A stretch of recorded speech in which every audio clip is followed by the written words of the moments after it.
All right, today we're going on a mission, and you're coming with me. We're going to step into the shoes of a public health analyst, basically a disease detective. Our job? To find that one tiny signal of an outbreak that's buried in a mountain of raw data. So, let's get into it. And this is a really critical question, right? Because a single missed signal, well, that can have some pretty devastating consequences. It doesn't matter if it's measles, the flu, or some new threat we haven't even seen before. So the answer isn't just to throw more data at the problem. Nope. It's about getting smarter intelligence.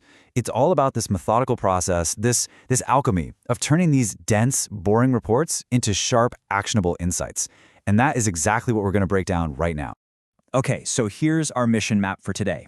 We're going to start with the objective, then gather our intel, decode the data pipeline, track down the key clues, and finally, craft that all-important final briefing. Simple as that. All right, let's get started. Your assignment, should you choose to accept it, is to take all this raw data from the field and turn it into real intelligence, something leaders can actually use. This is where the rubber meets the road.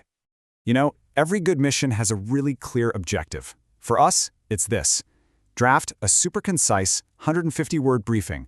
In that briefing, you need to nail down a trend, pinpoint a hotspot, and list your sources. That's it. Let's do this. Okay, first things first. We have to gather our intel. And just like any investigation, that means getting your hands on the right case files. But here's the thing. These aren't some top-secret folders. We're talking about public government reports.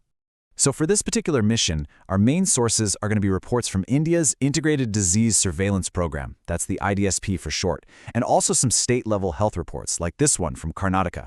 These documents, this is our treasure map. This is where we're going to dig for those first crucial clues. Now look, before we can really analyze this data, we have to understand where it comes from, right? We need to understand its journey. So let's decode what's called the data pipeline. Think of it as the nervous system for the entire surveillance operation.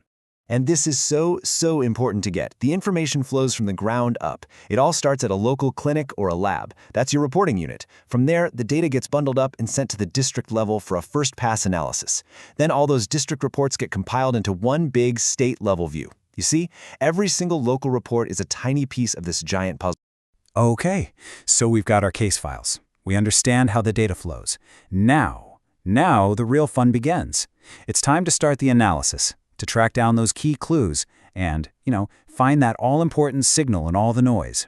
But we can't just dive in and start reading randomly. That's a recipe for disaster. We have to be systematic. So we're going to build ourselves a little tool. Let's call it our indicator toolkit. It's going to help us organize all the clues we find. This table right here, this is going to be your new best friend, I promise. For every clue we're hunting, let's say it's dengue cases. We write down what it is, how often it gets reported, is that daily, weekly, and, this is absolutely crucial, which report we got it from. This is what keeps our investigation tight, organized, and totally credible.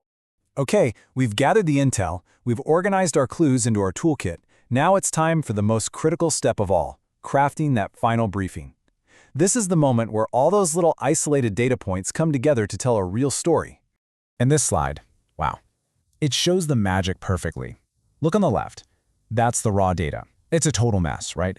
Tables, graphs, appendices, it's just noise. But on the right, that's synthesized insight. You're not just saying there were 112 cases. No, you're saying cases are rising. This district is a hotspot, and here's how I know. You've literally turned chaos into clarity. So when you write your briefing, no matter how short it is, it has to have these three things. Think of it like a checklist. Number one, the trend. What's the big picture? Are things getting better or worse? Number two, the hotspot. Where's the fire? Where do we need to send the fire trucks? And number three, the sources. How can you prove it? What reports back you up? And there you have it. Mission complete. This is what it all leads to, a final intelligence report. Look at that. In just a couple of sentences, it tells a clear, urgent story, and it's all backed up by solid data from our reports. This is ready to go. You can hand this to a decision maker right now. So, what we just did, that entire process, that is the fundamental journey of public health surveillance. It really is. It's this essential, incredible skill of turning raw data into actual decisions. And these aren't small decisions, right? These are the decisions that move resources, that warn the public, and yeah, that ultimately save lives. But think about this for a second. The process we just walked through, That was for one disease in one area.